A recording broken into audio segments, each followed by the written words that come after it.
नमस्कार। आज हम सेहत से जुड़ी एक ऐसी पहेली पर गौर करेंगे जो हम सब के लिए मतलब बहुत मायने रखती है। क्या हो अगर आपके शरीर में आने वाली किसी बड़ी स्वास्थ्य चुनौती जैसे टाइप 2 डायबिटीज का पता आपको उसके दस्तक देने से महीनों पहले चल जाए, वो भी आपके रूटीन लैब रिपोर्ट्स के जरिए। आज की हमारी ये गहरी पड़ताल ये आधारित है श्री शरद मिश्रा जी द्वारा संकलित किए गए शोध और विश्लेषण पर। शरद जी हॉलिस्टिक और मेटाबॉलिक स्वास्थ्य के क्षेत्र में एक अनुभवी शिक्षक हैं, लैब डायग्नोस्टिक विशेषज्ञ, आहार पोषण विशेषज्ञ और सलाहकार फार्मासिस्ट भी हैं। उनका काम हमें शरीर के अंदरूनी संकेतों को समझने में मदद करता है। जी हाँ। उनके संकलन से पता चलता है कि कैसे हमारे शरीर के कुछ ऐसे अंदरूनी संकेत जिन्हें हम अक्सर थोड़ा ऊपर नीचे मानकर नजरअंदाज कर देते हैं, बिल्कुल असल में एक बड़ी कहानी कह रहे होते हैं। आज हम ऐसे ही 2 संकेतों पर गहराई से बात करेंगे। दिलचस्प बात यह है कि ये संकेत अक्सर हमारे सामान्य ब्लड टेस्ट में मौजूद होते हैं, लेकिन अकेले शायद उतने खतरनाक न लगे। हम इन 2 संकेतों के नाम थोड़ी देर में उजागर करेंगे। पहले समझते हैं कि इनका साथ में पाया जाना इतना अहम क्यों है। चलिए इस विश्लेषण को परत दर परत खोलते हैं। बिल्कुल सही कहा। ये समझना बहुत जरूरी है कि टाइप 2 डायबिटीज कोई ऐसी बीमारी नहीं है जो रातों रात हो जाती है। ये एक धीमी प्रक्रिया है जो सालों तक शरीर के अंदर चलती रहती है।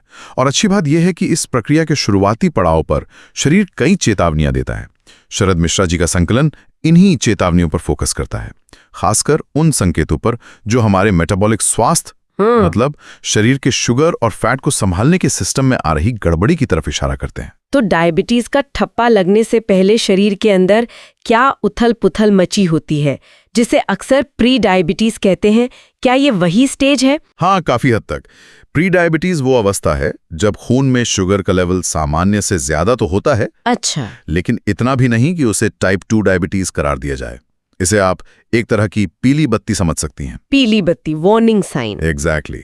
ये संकेत है कि शरीर इंसुलिन नाम के हार्मोन का सही इस्तेमाल नहीं कर पा रहा। इंसुलिन का काम है शुगर को खून से निकालकर सेल्स तक पहुंचाना। जब सेल्स इंसुलिन की बात सुनना कम कर देते हैं तो इसे इंसुलिन रेजिस्टेंस कहते हैं। इंसुलिन रेजिस्टेंस, हाँ ये टर्म सुना है। हाँ, तो इस इंसुलिन रेजिस्टेंस की वजह से शरीर का पैंक्रियाज अंग जो इंसुलिन बनाता है वो और ज्यादा इंसुलिन बनाने लगता है। अच्छा, मतलब कॉम्पेंसेट करने के लिए। बिल्कुल, ताकि शुगर लेवल काबू में रहे। लेकिन ये ओवर टाइम ज्यादा दिन नहीं चल पाता। धीरे धीरे पैंक्रियाज थकने लगता है और इंसुलिन बनाने की क्षमता कम हो जाती है।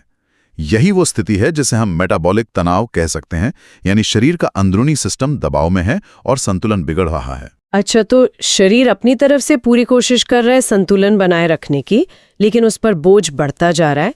और यहीं पर वो 2 संकेत सामने आते हैं जिनका जिक्र शरद जी के संकलन में है ना, जो इस बढ़ते बोझ की कहानी बताते हैं। बिल्कुल। तो क्या है वो पहला संकेत जिसे हमें ध्यान से देखना चाहिए अपनी रिपोर्ट्स में? पहला महत्वपूर्ण संकेत जो अक्सर लिपिड प्रोफाइल टेस्ट का हिस्सा होता है वो है ट्राइग्लिसराइड्स। ट्राइग्लिसराइड्स, हाँ ये नाम तो लिपिड प्रोफाइल रिपोर्ट में देखा है। कोलेस्ट्रॉल के साथ इसका भी जिक्र होता है। आखिर ये होते क्या है? ट्राइग्लिसराइड्स खून में पाया जाने वाला एक किस्म का फैट यानी वसा है। हमारा शरीर खाने से मिली अतिरिक्त कैलोरीज, खासकर कार्बोहाइड्रेट्स और फैट से को ट्राइग्लिसराइड्स में बदलकर फैट सेल्स में जमा करता है ताकि बाद में ऊर्जा के लिए इस्तेमाल कर सके। ओके। थोड़ी मात्रा में खून में इनका होना सामान्य है, लेकिन और ये शरद मिश्रा जी के संकलन का महत्वपूर्ण पॉइंट है, जब फास्टिंग अवस्था में यानी कम से कम 8-10 घंटे बिना खाए पिए रहने के बाद खून में ट्राइग्लिसराइड्स का लेवल बॉर्डरलाइन हाई हो। Borderline high? हाँ, यानी लगभग 150 mg/dl मिलीग्राम प्रति डेसीलीटर या उससे ज्यादा, लेकिन ध्यान रहे 500 mg/dl से कम हो, तो ये एक अहम चेतावनी है। हम यहाँ बहुत ज्यादा हाई लेवल की बात नहीं कर रहे, बल्कि इस बॉर्डरलाइन हाई रेंज की जिसे लोग अक्सर हल्के में ले लेते हैं। 150 mg/dl या उससे ऊपर, ये जानना जरूरी है क्योंकि लोग अक्सर इसे सिर्फ दिल की सेहत से जोड़कर देखते हैं ना। सही पकड़ा, बिल्कुल। क्या यहाँ इसका कोई और मतलब है, खासकर डायबिटीज के संदर्भ में? हाँ, यही बात गहरी हो जाती है। देखिए, अकेले बढ़े हुए ट्राइग्लिसराइड्स हृदय रोग का खतरा तो बढ़ाते ही हैं, वो तो है ही, लेकिन डायबिटीज के नजरिए से देखें तो ये अक्सर इंसुलिन रेजिस्टेंस का एक बहुत शुरुआती और साफ संकेत होता है। सोचिए, जब शरीर की कोशिकाएं, खासकर मांसपेशियां और फैट सेल्स, इंसुलिन की आवाज ठीक से नहीं सुन रही, मतलब इंसुलिन रेजिस्टेंट हो गई हैं, तो खून में शुगर बढ़ने लगता है। इसके जवाब में लिवर ज्यादा ट्राइग्लिसराइड्स बनाकर खून में छोड़ने लगता है। अच्छा, लिवर का रोल है इसमें। हाँ, बिल्कुल। और मामला यही नहीं रुकता। खून में जरूरत से ज्यादा फैट घूमने का एक और खतरनाक असर होता है, जिसे कहते हैं लिपोटॉक्सिसिटी। लिपोटॉक्सिसिटी मतलब? आसान शब्दों में कहें तो फैट का जहरीला असर, हानिकारक फैट। ये अतिरिक्त फैट गलत जगहों पर, जैसे लिवर और पैंक्रियास में जमा होने लगता है और उनके सामान्य कामकाज में बाधा डालता है। ये कुछ ऐसा है जैसे मान लीजिए किसी मशीन के पुर्जों में गलत किस्म का तेल या ग्रीस भर दिया जाए। समझ गई। तो पहला संकेत है ट्राइग्लिसराइड्स का 150 mg/dl या उससे ऊपर होना, और ये सिर्फ फैट का बढ़ना नहीं है, बल्कि इंसुलिन रेजिस्टेंस और लिपोटॉक्सिसिटी की तरफ भी इशारा कर रहा है। बिल्कुल। अब उस दूसरे संकेत के बारे में बताइए, दूसरा क्या है? दूसरा महत्वपूर्ण संकेत है ग्लाइकेटेड हीमोग्लोबिन, जिसे आमतौर पर HbA1c टेस्ट के नाम से जाना जाता है। HbA1c, हाँ, ये नाम तो डायबिटीज के मरीजों और डॉक्टरों के बीच काफी आम है। ये क्या मापता है असल में? HbA1c आपके पिछले लगभग 2 से 3 महीनों के औसत ब्लड शुगर लेवल का एक अंदाजा देता है। अच्छा, एवरेज? हाँ, एवरेज। देखिए, हमारे रेड ब्लड सेल्स में हीमोग्लोबिन नाम का प्रोटीन होता है जो ऑक्सीजन ताशीता है, सही? जी। जब खून में शुगर ज्यादा होती है तो वो इस हीमोग्लोबिन से चिपक जाती है, ग्लाइकेटेड हो जाती है। HbA1c टेस्ट यही मापता है कि कितना प्रतिशत हीमोग्लोबिन शुगर से चिपका हुआ है या ग्लाइकेटेड है। जितना ज्यादा औसत ब्लड शुगर रहा होगा पिछले 2-3 महीनों में, उतना ही ज्यादा HbA1c का लेवल होगा। ओके, ये तो बहुत लॉजिकल है। हाँ, अमेरिकन डायबिटीज एसोसिएशन ADA के मानकों के अनुसार 5.7% से कम HbA1c सामान्य माना जाता है। लेकिन अगर ये लेवल 5.7% से 6.4% के बीच है तो इसे प्री डायबिटीज या बॉर्डरलाइन स्थिति माना जाता है। अच्छा, ये है वो प्री डायबिटीज रेंज। जी, ये वो चेतावनी क्षेत्र है जहां खतरा बढ़ चुका है, लेकिन अभी भी डायबिटीज का औपचारिक निदान नहीं हुआ है। 6.5% या उससे ज्यादा होने पर टाइप 2 डायबिटीज माना जाता है। तो HbA1c का 5.7% से 6.4% के दायरे में होना अपने आप में एक पीली बत्ती है। ये बता रही है कि पिछले कुछ महीनों से शुगर का नियंत्रण गड़बड़ा रहा है। बिल्कुल सही। और अब आता है वो नुक्ता जहां शरद मिश्रा जी का विश्लेषण सबसे ज्यादा ध्यान खींचता है। जब ये दोनों संकेत, यानी बॉर्डरलाइन हाई ट्राइग्लिसराइड्स 0015 mg/dl और बॉर्डरलाइन हाई HbA1c 5.7% से 6.4%, किसी व्यक्ति की रिपोर्ट में एक साथ मौजूद हों, हाँ, ये कॉम्बिनेशन, तो ये सिर्फ 2 अलग-अलग चेतावनियों का जोड़ नहीं है। ये मिलकर कुछ ज्यादा गंभीर और तत्काल खतरे का संकेत दे रहे हैं, है ना? बिल्कुल। यहाँ गणित का साधारण जोड़, मतलब 1 + 1 + 2 काम नहीं करता। यहाँ एक तालमेल, एक सिनर्जी है जहाँ नतीजा 1 + 1 शायद 3 या 4 के बराबर हो सकता है। सिनर्जी। हाँ, ये दोनों मार्कर मिलकर एक ऐसी कहानी सुनाते हैं जो अकेले शायद उतनी स्पष्ट न हो। ये कॉम्बिनेशन चीख कर कह रहा है कि शरीर का कार्बोहाइड्रेट यानी शुगर और फैट यानी लिपिड, दोनों को संभालने वाला मेटाबॉलिक सिस्टम एक साथ गंभीर तनाव में है। एक साथ। हाँ, सोचिए, बॉर्डरलाइन हाई HbA1c बता रहा है कि पैंक्रियास ओवरटाइम काम कर रहा है, ज्यादा इंसुलिन बनाकर शुगर को काबू करने की जद्दोजहद कर रहा है। लेकिन ठीक उसी समय बॉर्डरलाइन हाई ट्राइग्लिसराइड्स इस बात की पुष्टि कर रहे हैं कि शरीर के टिश्यूज, लिवर, मांसपेशियां उस अतिरिक्त इंसुलिन को भी ठीक से रिस्पॉन्ड नहीं कर रहे हैं। मतलब गंभीर इंसुलिन रेजिस्टेंस। एग्जैक्टली। और साथ ही लिपोटॉक्सिसिटी, वो फैट का जहरीला असर, वो भी बढ़ रहा है, जो पैंक्रियास को और नुकसान पहुंचा सकता है। बाप रे, ये तो मतलब डबल अटैक जैसा हो गया। बिल्कुल, एक तरह से दोहरी मार है। एक तरफ शुगर नियंत्रण बिगड़ रहा है, दूसरी तरफ फैट मेटाबॉलिज्म गड़बड़ है, और वो फैट खुद जहरीला असर दिखा रहा है। ये स्थिति पैंक्रियास की इंसुलिन बनाने वाली बीटा सेल्स पर इतना ज्यादा दबाव डालती है कि उनके फेल होने की प्रक्रिया बहुत तेज हो सकती है। ओह। और यहीं पर प्री डायबिटीज तेजी से टाइप 2 डायबिटीज में बदल सकती है। और शरद मिश्रा जी के संकलन में प्रस्तुत शोध का सबसे चौंकाने वाला निष्कर्ष यही है कि ये कॉम्बिनेशन, ये दोनों का साथ में बॉर्डरलाइन हाई होना, टाइप 2 डायबिटीज के औपचारिक निदान से 6 महीने पहले तक भी उसकी भविष्यवाणी कर सकता है। 6 महीने पहले? ये तो सचमुच आंखें खोल देने वाली बात है। जी हाँ, ये एक बेहद महत्वपूर्ण अल्पकालिक शॉर्ट टर्म खतरे का संकेतक है। मतलब ये 2 सामान्य से दिखने वाले टेस्ट रिजल्ट्स जब इस खास रेंज में एक साथ आते हैं तो एक तरह की रेड अलर्ट घंटी बजा रहे हैं। बिल्कुल, रेड अलर्ट कि डायबिटीज शायद दरवाजे पर ही खड़ी है और हमें तुरंत कुछ करने की जरूरत है। हाँ, और इस बात को वैज्ञानिक प्रमाण भी समर्थन देते हैं। ऐसा नहीं है कि ये सिर्फ एक ऑब्जर्वेशन है। कई शोध अध्ययनों ने दिखाया है कि अकेले ट्राइग्लिसराइड्स का लेवल भी भविष्य में डायबिटीज के खतरे से जुड़ा है। अच्छा। इसी संदर्भ में एक उपयोगी माप है TyG index, triglyceride into glucose index. TyG index? ये क्या है? ये एक आसान गणितीय फॉर्मूला है। ये फास्टिंग ट्राइग्लिसराइड्स और फास्टिंग ग्लूकोज के लेवल का इस्तेमाल करके इंसुलिन रेजिस्टेंस का अंदाजा लगाने में मदद करता है।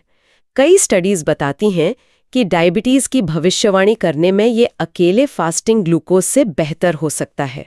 इंटरेस्टिंग। और जैसा कि शरद मिश्रा जी के संकलन में उल्लेखित हाल के शोध, मतलब लगभग 2024-2025 के आसपास के, वो दिखा रहे हैं कि ट्राइग्लिसराइड्स और HbA1c को मिलाकर बनाए गए नए इंडेक्स जैसे TG-HbA1c इंडेक्स वो निकट भविष्य में डायबिटीज होने के जोखिम का अनुमान लगाने में और भी ज्यादा सटीक साबित हो सकते हैं। ये सब इस बात को पुख्ता करते हैं कि इन 2 मार्करों के कॉम्बिनेशन पर ध्यान देना कितना जरूरी है।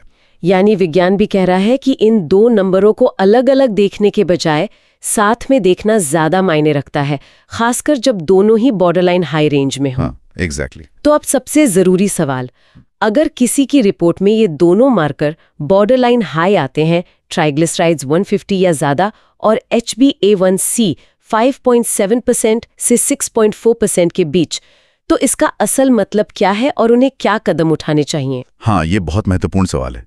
सबसे पहली बात, जैसा शरद जी का काम भी इशारा करता है, इसे डायग्नोसिस नहीं मानना है। ओके। इसे एक हाई अलर्ट सिग्नल समझना चाहिए। घबराने के बजाय इसे एक अवसर की तरह देखना चाहिए। हाँ, कि अभी भी वक्त है स्थिति को संभालने का। एक्शन लेने का टाइम है। बिल्कुल। उनके संकलन के आधार पर कुछ ठोस कदम उठाए जा सकते हैं। पहला, 1. पुष्टि करना, कंफर्म। एक बार के नतीजे पर तुरंत निष्कर्ष निकालने से बेहतर है कि कुछ हफ्तों में, जैसे 4 से 12 हफ्तों के अंदर, फास्टिंग ग्लूकोज, फास्टिंग ट्राइग्लिसराइड्स और HbA1c टेस्ट दोबारा कराएं। Repeat test? हाँ, रिपीट करें। कभी-कभी doctor oral glucose tolerance test OGGT की सलाह भी दे सकते हैं। इसमें शुगर का घोल पिलाकर देखते हैं कि बॉडी शुगर को कैसे प्रोसेस करती है। अच्छा। 2. जोखिम का आकलन, रिस्क असेसमेंट। डॉक्टर की मदद से टाइजी इंडेक्स या TG-HbA1c जैसे इंडेक्स का आकलन करके समझा जा सकता है कि खतरा कितना गंभीर है। इससे पता चलता है कि कितनी तेजी से एक्शन लेने की जरूरत है। मतलब सीरियसनेस कितनी है। हाँ, और तीसरा और सबसे जरूरी 3, जीवन शैली में तत्काल और ठोस बदलाव, immediate and solid lifestyle changes. यही सबसे महत्वपूर्ण और असरदार कदम है। इसमें मुख्य रूप से शामिल हैं लाइफस्टाइल। वजन प्रबंधन। अगर वजन ज्यादा है तो शरीर के वजन का 5-10% कम करने का लक्ष्य रखना बहुत फायदेमंद हो सकता है। आहार में सुधार, रिफाइंड कार्बोहाइड्रेट्स, मैदा, चीनी, सफेद चावल, मीठे पेय, इनको बहुत कम करें। मतलब मीठा और मैदा बंद। बिल्कुल। साबुत अनाज, दालें, फलियां, सब्जियां और लीन प्रोटीन जैसे चिकन, मछली, टोफू, इनका सेवन बढ़ाएं। फाइबर और प्रोटीन पर ध्यान दें। नियमित शारीरिक गतिविधि, हफ्ते में कम से कम 150 मिनट मध्यम तीव्रता वाला एरोबिक व्यायाम, जैसे तेज चलना, साइकिल चलाना, तैरना जरूरी है। 150 मिनट मतलब रोज आधा घंटा? करीब करीब। और साथ ही हफ्ते में 2-3 दिन मांसपेशियों को मजबूत करने वाले व्यायाम, मतलब रेजिस्टेंस ट्रेनिंग, वो भी शामिल करें। पर्याप्त नींद, रोजाना 7-8 घंटे की अच्छी नींद मेटाबॉलिक स्वास्थ्य के लिए बहुत जरूरी है। और शराब का सेवन सीमित करें। शराब ट्राइग्लिसराइड्स बढ़ा सकती है और लिवर पर बोझ डालती है। सही जीवन शैली अपनाने से अक्सर कुछ ही महीनों में प्री डायबिटीज की स्थिति को पलटा जा सकता है। ये बहुत अच्छी बात है कि इसे रिवर्स किया जा सकता है। बिल्कुल। चौथा कदम 4, फैटी लिवर की जांच। चूंकि हाई ट्राइग्लिसराइड्स और इंसुलिन रेजिस्टेंस अक्सर non alcoholic fatty liver disease NAFLD से जुड़े होते हैं। अच्छा, ये कनेक्शन भी है? हाँ, इसलिए लिवर फंक्शन टेस्ट जैसे ALT, या पेट का अल्ट्रासाउंड कराने पर विचार करना चाहिए। फैटी लिवर खुद इंसुलिन रेजिस्टेंस को और बिगाड़ सकता है, इसलिए उससे एड्रेस करना जरूरी है। ठीक है, और 5वां? 5 चिकित्सीय सलाह, मेडिकल कंसल्टेशन। ये सारे कदम डॉक्टर की सलाह और निगरानी में उठाना सबसे बेहतर है। डॉक्टर आपकी उम्र, फैमिली हिस्ट्री, दूसरी स्वास्थ्य समस्याएं और रिस्क फैक्टर्स को ध्यान में रखकर पर्सनल सलाह देंगे। कुछ बहुत हाई रिस्क मामलों में, जैसे बहुत ज़्यादा मोटापा, BMI 35, या जिन महिलाओं को गर्भावस्था में डायबिटीज GDM हुआ हो, डॉक्टर लाइफस्टाइल बदलावों के साथ मेटफॉर्मिन जैसी दवा शुरू करने पर भी विचार कर सकते हैं। मेटफॉर्मिन? हाँ, लेकिन ये फैसला व्यक्तिगत होता है और हमेशा लाइफस्टाइल बदलावों को पहली प्राथमिकता दी जाती है। ये तो बहुत ही व्यवहारिक और एक्शन लेने योग्य जानकारी है। मतलब ये रिपोर्ट सिर्फ एक बुरी खबर नहीं, बल्कि एक वेकअप कॉल है। बिल्कुल, एक वेकअप कॉल। ये बता रही है कि अभी भी मौका है, पतवार अभी भी हमारे हाथ में है, और सही दिशा में प्रयास करके हम शायद डायबिटीज के तूफान से बच सकते हैं या उसे टाल सकते हैं। बिल्कुल सही कहा आपने। तो आज हमने शरद मिश्रा जी द्वारा संकलित किए गए महत्वपूर्ण शोध के जरिए ये समझा कि कैसे 2 बेहद आम ब्लड टेस्ट, ट्राइग्लिसराइड्स और HbA1c, जब एक साथ अपनी बॉर्डरलाइन हाई रेंज में पाए जाते हैं, तो ये आने वाले कुछ ही महीनों में टाइप 2 डायबिटीज विकसित होने का एक शक्तिशाली पूर्व संकेत हो सकते हैं। बढ़ते हुए इंसुलिन रेजिस्टेंस और हानिकारक लिपोटॉक्सिसिटी का स्पष्ट संकेत है। ये लैब रिपोर्ट के महज 2 नंबर नहीं है, बल्कि शरीर के अंदर तेजी से बिगड़ती हुई एक स्थिति का आईना है। और इस जानकारी की सबसे खास बात यह है, व्हाट्स फैसिनेटिंग हियर इज, कि ये हमें अंधेरे में नहीं रखती, बल्कि एक्शन लेने के लिए एक कीमती वक्त, एक मोहलत देती है। और शायद सबसे अच्छी बात यही है कि इस शुरुआती चेतावनी पर ध्यान देकर जीवन शैली में सकारात्मक और टिकाऊ बदलाव लाकर इस बड़े स्वास्थ्य जोखिम को काफी हद तक कम किया जा सकता है। बिल्कुल। और कई मामलों में शायद डायबिटीज को पूरी तरह टाला भी जा सकता है। ये सचमुच प्रोएक्टिव हेल्थ केयर का एक सशक्त उदाहरण है। सही कहा। आज की इस गहरी चर्चा को यहीं विराम देते हैं, लेकिन जाते जाते एक सवाल छोड़ जाते सोचने के लिए। हमारे शरीर द्वारा दिए जाने वाले ये छोटे छोटे संकेत, जो अक्सर रूटीन टेस्ट रिपोर्ट्स में छिपे होते हैं, असल में कितनी शक्तिशाली हो सकते हैं अगर हम उन्हें सही संदर्भ में पढ़ना और समझना सीख जाएं। कहीं हम अपनी हेल्थ रिपोर्ट्स को महज फाइलों में दबा देते हैं या उनमें छिपे संदेशों को डिकोड करने की कोशिश करते हैं। अगर आपको ये विश्लेषण उपयोगी लगा तो इसे लाइक ज़रूर करें, अपने दोस्तों और परिवार के साथ शेयर करें जिन्हें शायद इस जानकारी की ज़रूरत हो। और स्वास्थ्य से जुड़े ऐसे ही और जानकारी पूर्ण विश्लेषणों के लिए हमारे चैनल को सब्सक्राइब करना ना भूलें। सुनने के लिए धन्यवाद।